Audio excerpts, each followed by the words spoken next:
Claudio de la Colombiere, el santo entregado al corazón de Jesús. A mediados del siglo XVII, al Colegio de la Santísima Trinidad, que en Lyon tenían los padres jesuitas, acudió un joven perteneciente a una familia muy cristiana radicada en Viena del Delfinado.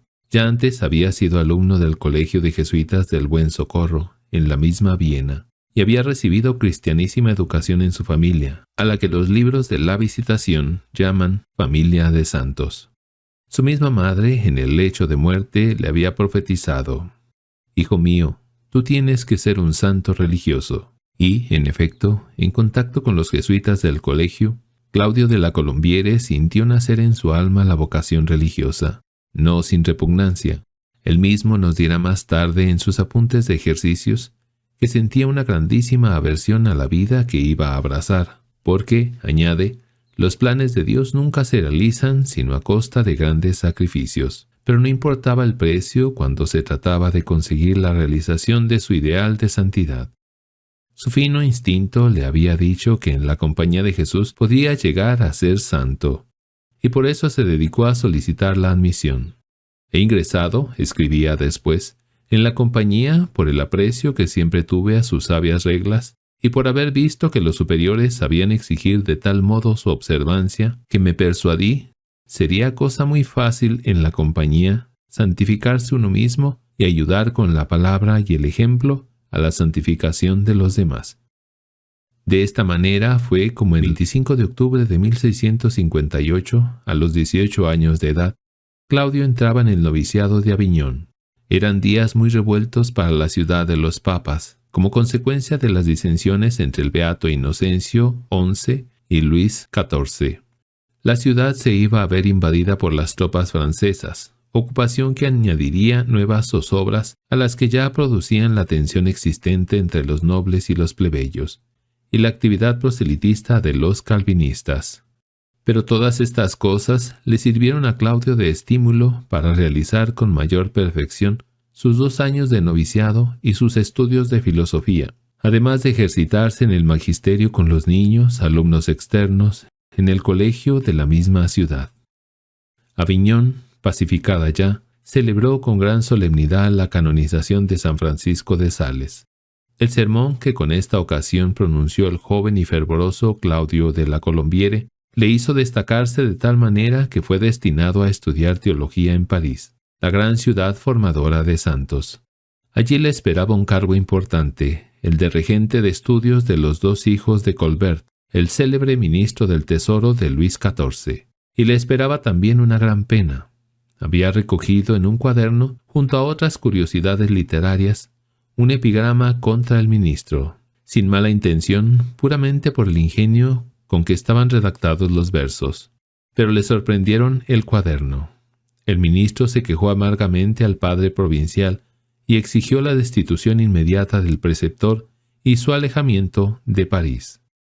Así fue destinado de nuevo a Lyon, y en su antiguo colegio de la Santísima Trinidad trabajó desde 1670 a 1674, como excelente maestro y, sobre todo, como acertado director de la congregación mariana.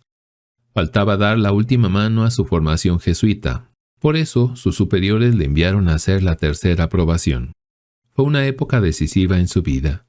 En los ejercicios espirituales de un mes, bajo el influjo de la gracia, en pleno fervor, hizo voto de guardar con exactitud todas las reglas y constituciones de la compañía, después de haberlo cumplido algún tiempo por vía de ensayo.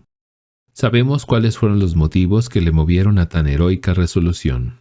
Decía: imponerme la ineludible necesidad de cumplir, en cuanto sea posible, todos los deberes de mi estado y ser fiel al Señor aun en las cosas más mínimas, romper de un golpe y para siempre las cadenas del amor propio, quitándole toda esperanza de ser alguna vez tenido en consideración, adquirir en poco tiempo los méritos de una vida larga, reparar las irregularidades pasadas, dar a Dios una prueba de gratitud por las infinitas gracias recibidas y hacer de mi parte cuanto pueda para hacer de Dios sin reserva alguna. Tal espíritu debió demostrar el joven y tales dotes debieron de brillar en él que, sin terminar su 3ª aprobación, fue admitido a los votos solemnes que hizo el 2 de febrero de 1675 y destinado como superior de la residencia y del colegio que funcionaban en Paray-le-Monial. Allí, de la manera más impensada, iba a encontrar el joven jesuita su misión en la tierra. Tiene hoy Paray-le-Monial muy poco más de 6.000 habitantes. Algunos menos tenía cuando llegaba allí el santo Claudio. Se trataba por consiguiente de una residencia relativamente tranquila, enmarcada en un ambiente provinciano, en el que no parecía fácil que se presentaran grandes complicaciones. Y, sin embargo, las complicaciones le estaban esperando ya. En el monasterio de la Visitación había una religiosa que aseguraba haber tenido visiones y revelaciones a través de las cuales se trataba de introducir una nueva devoción dirigida al Sagrado Corazón de Jesús. La religiosa estaba siendo juzgada de manera muy diversa, y no eran pocos quienes estimaban que todo aquello no pasaba de ser una ilusión, producida por su enfermiza sensibilidad. Dentro de los muros del monasterio existía una fuerte corriente de oposición, basada en las mismas constituciones de la Orden de la Visitación.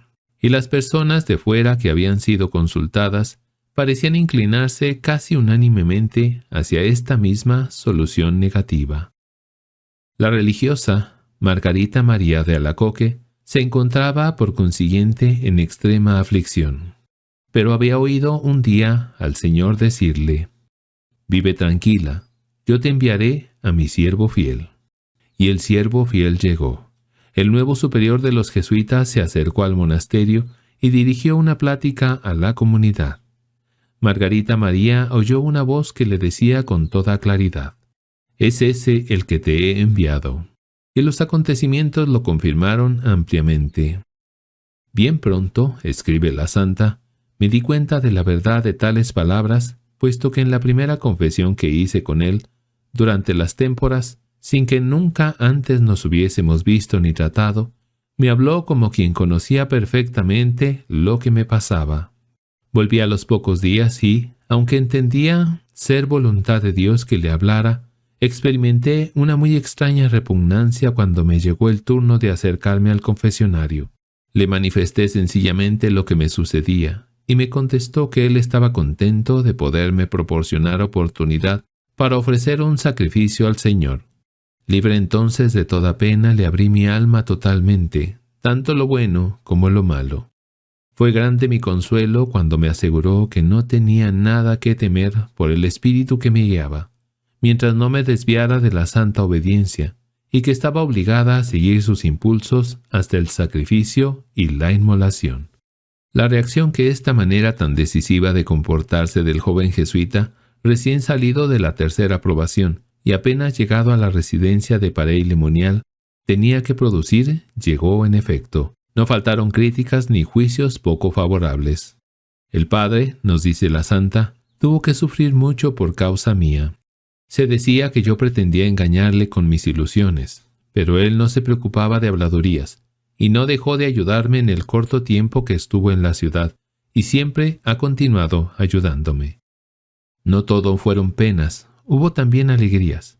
Así, hubo un día en el que el padre fue a celebrar misa a la Visitación, circunstancia que aprovechó el Señor para conceder al director y a la dirigida extraordinarios favores. En el momento en que Santa Margarita se acercaba a recibir la Sagrada Comunión, vio el Sagrado Corazón de Jesús ardiendo en llamas y dos corazones que se acercaban a él, mientras escuchaba: «De esta suerte mi amor une para siempre estos tres corazones». Fue aquel mismo día, pocos instantes después, cuando el Sagrado Corazón dio el encargo al padre Claudio de trabajar para dar a conocer sus riquezas y los beneficios de la devoción al mismo corazón, encargo que él recibió humildísimamente. Los acontecimientos se sucedían con rapidez. El día de la octava de Corpus del año 1675, el Señor hacía la gran revelación de su amor y de la extraordinaria misión que quería confiar a la Compañía de Jesús.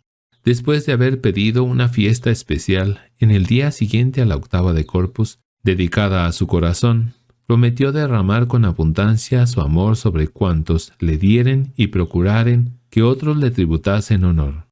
Y cuando la santa, sintiéndose incapaz de cumplir tal encargo, puso alguna dificultad, el Sagrado Corazón le remitió de nuevo al padre de la Colombiere.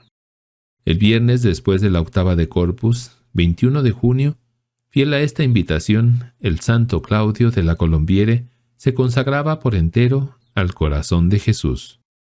No imaginemos, sin embargo, que todas las tareas del santo se reducían en parey lemonial a la dirección de Santa Margarita. Había reorganizado, dándole nuevo empuje, la congregación mariana del colegio del que era rector, con gran fruto para toda la ciudad. Y, lo que era más importante, había fundado otra congregación mariana para nobles y profesionales, consiguiendo de esta manera agrupar a los caballeros católicos de la ciudad, permitiéndoles actuar conjuntamente y oponerse al influjo de los protestantes que hasta entonces habían venido prevaleciendo. Y cuando todo marchaba viento en popa, he aquí que la divina providencia le obliga, por medio de la obediencia, a dejar el confesionario de la Visitación, el cuidado del colegio y de las congregaciones, y a marchar muy lejos, a Londres. Por recomendación del padre Lacaze, confesor de Luis XIV, iba a desempeñar el cargo de capellán de María Beatriz de Este. Sabido es que esta piadosa señora, hija del duque de Módena, había prescindido de sus deseos de ir a un convento, por consejo del Papa Clemente X, que le aconsejó más bien que aceptara ser esposa del duque de York, entonces católico, y futuro rey de Inglaterra con el nombre de Jacobo II. Se había concedido a la duquesa el libre ejercicio y práctica de la religión católica, con derecho a tener una capilla en su palacio y el correspondiente capellán. Pero el padre Saint-Germain, que venía ejercitando este oficio, fue acusado de proselitismo religioso y expulsado de Inglaterra. El padre de la Colombiere iba a ser su sucesor. Y en efecto, después de haber pasado por París, salió a finales de septiembre para Londres, a donde llegó el 13 de octubre. Su vida en el palacio fue ejemplar en todo, en su oración y en su mortificación, en su aislamiento del torbellino de la corte, pues vivió, según él mismo decía, como si estuviese en un desierto. Jamás subió a la terraza para contemplar el espléndido panorama que desde el palacio se divisaba, ni tuvo interés por visitar ninguno de los monumentos de la gran ciudad. Su único interés era propagar la devoción a la Sagrada Eucaristía y al corazón de Jesús. Lleno de compasión por estos ciegos que no quieren rendirse a creer tan grande e inefable misterio, daría gustoso mi sangre para convencerlos de esta verdad que cree y profesa. En este país en que se hace gala de negar la presencia real en el augusto sacramento, experimento inmenso consuelo al repetir con frecuencia actos de fe en la realidad de vuestro cuerpo adorable, bajo las especies del pan divino. Trabajó con celo, predicando en público en la capilla del palacio con sermones exquisitamente preparados, y con la dirección espiritual y administración del sacramento de la penitencia. Muchas almas de la aristocracia de Londres, movidas por su ejemplo, se orientaron hacia una vida de mayor perfección. Envió a algunas a conventos de Francia y otras las reunió en Londres, cerca de la iglesia de San Pedro, en una especie de vida religiosa, sin apariencias exteriores, pero con una intensa vida interior.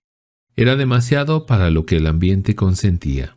La persecución tenía que llegar, y llegó por un conducto rastrero y vil. Un sacerdote francés, Bedio de Fiquet, refugiado en Inglaterra por ciertos delitos que había cometido, recurrió al santo para que le socorriera.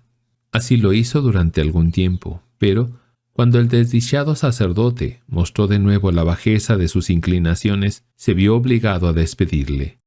Juró venganza el apóstata, y para lograrla, acusó a su bienhechor ante los jueces de haber tomado parte en la célebre conspiración amañada por Tito Oates. Bajo el peso de tal acusación, el 24 de noviembre de 1678 era detenido y conducido a la cárcel. 2 días después comparecería ante los jueces. Nada se le pudo probar en relación con la falsa conjuración, pero le condenaron por proselitismo religioso, por haber convertido a súbditos ingleses, haber recibido abjuraciones y fundado un convento en Londres. Sabida la crueldad con que los ingleses trataban a los católicos, algo le tocó conocer de la misma al santo. Devuelto a la cárcel, fue encerrado en un calabozo tan tenebroso, tan mal acondicionado y con tan deficiente alimentación que al poco tiempo el prisionero comenzó a echar sangre y se temió por su vida. Una intervención de Luis XIV se la salvó y pudo regresar a Francia en 1679. Después de haber pasado 10 días en el palacio, restableciéndose lo imprescindible para poder efectuar el viaje. El jesuita que llegaba en enero de 1679 a París era otro enteramente que el que poco más de 2 años antes había partido hacia Londres. Completamente extenuado, deshecho por la fiebre, fue devuelto primero durante 10 días a Paray-le-Monial y, después, durante unos meses a su pueblo natal, Saint-Symphorien-d'Auxonne. Al llegar el otoño volvió destinado al Colegio de la Santísima Trinidad de Lyon, en el que había pasado su adolescencia y donde había recibido la gracia insigne de la vocación religiosa. Iba como director espiritual de los filósofos jesuitas. Allí pudo desplegar, por consiguiente, con toda libertad, su fervor y su entusiasmo por la devoción al corazón de Jesús. Entre los jóvenes religiosos que le escuchaban se encontraba uno, el padre José de Galifet, nombre célebre en los anales de esta devoción, pues tanto hizo con sus escritos por propagarla y defenderla contra 1000 ataques e incomprensiones. Días de inmenso consuelo espiritual, pero de tremendo desgaste corporal. El santo veía que de un momento a otro iba a quedar reducido a absoluta inercia, pues la enfermedad avanzaba implacable. Dios dio a entender a Santa Margarita María que no entraba en sus planes que el padre La Colombiere recobrara su salud. Según las miras humanas, escribe la santa, parece que su salud es de mayor gloria de Dios, mas los sufrimientos le dan una gloria mucho mayor, puesto que el Señor tiene gusto en dar un realce inestimable a sus padecimientos, uniéndolos a los que Él sufrió, para difundirlos después como rocío celestial sobre las semillas que Él esparció en tantos lugares, y hacerla crecer y desarrollarse en su santo amor. Así era, en efecto. El invierno de 1681 fue durísimo para el enfermo, a pesar de que ya desde agosto los superiores habían dispuesto que se trasladara desde Lyon a Paray-le-Monial, donde el clima le había de resultar más benigno. Así pareció al principio, durante el otoño, pero el invierno lo fue, como decimos, muy duro. Le he visto 2 veces, escribe Santa Margarita, y apenas puede hablar. Tal vez Dios lo permita así a fin de que tenga más tiempo para hablar a su gusto con el corazón divino. Parecía necesario tomar una decisión. Su hermano, el canónigo Floris de la Colombiere, arcediano de la Catedral de Viena, en el Delfinado, logró permiso de sus superiores para tenerle como huésped en su casa. El 23 de enero de 1682 estaba todo dispuesto para el viaje, cuando he aquí que llega una señorita con un encargo de parte de Santa Margarita. La santa rogaba al padre que, si no era contrario a la obediencia, se quedara en Paray-le-Monial, porque el Señor me ha dicho que quiere aquí el sacrificio de su vida. El superior de la casa fue de la misma opinión y negó su permiso para el viaje. Solo quedaban unos días de vida al santo enfermo. El sacrificio total de la vida no iba a tardar en llegar. En efecto, sus condiciones de salud fueron agravándose de día en día.